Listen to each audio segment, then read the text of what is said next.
മരിച്ചിട്ടും മണിയെ വിടാതെ സാബു. നഷ്ടപ്പെട്ടത് ഭാര്യയ്ക്കും മകൾക്കും കുടുംബത്തിനും ആരാധകർക്കുമാണ്.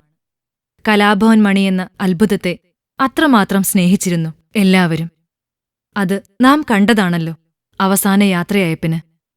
കൊന്നതാരെന്നോ മരിച്ചതെന്തിനെന്നോ അറിയാതെ ആരാധകർ ആ സത്യത്തിനായി കാതോർത്തിരിക്കുമ്പോഴിതാ മരണപ്പെടുന്ന സമയത്ത് പാടിയിലുണ്ടായിരുന്ന സഹപ്രവർത്തകരായ ജാഫർ ഇടുക്കിയും സാബുവും പതുക്കെ തടി തപ്പിയെങ്കിലും മണിയുടെ സഹോദരന്റെ പരാതിയിൽ പറഞ്ഞിരിക്കുന്നതുപോലെ പോലീസ് മുറയിൽ ചോദ്യം ചെയ്ത് സത്യം കുടുംബത്തെയും ആരാധകരെയും ബോധ്യപ്പെടുത്തുമെന്നായപ്പോൾ സാബു തെറിവിളിയുമായി രംഗത്തെത്തിയിരിക്കുന്നു.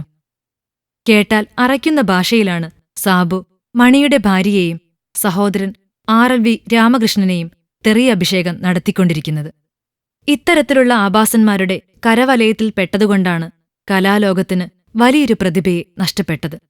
അതിൽ ദുഃഖത്തിന്റെ ഒരു കണിക പോലുമില്ലാതെ അടുത്ത താവളത്തിലിരുന്ന് മദ്യം മോന്തുന്ന ഇവനെപ്പോലുള്ള കീടങ്ങൾക്കെതിരെ അധികാരവർഗങ്ങൾ ശക്തമായ നടപടി സ്വീകരിക്കണം.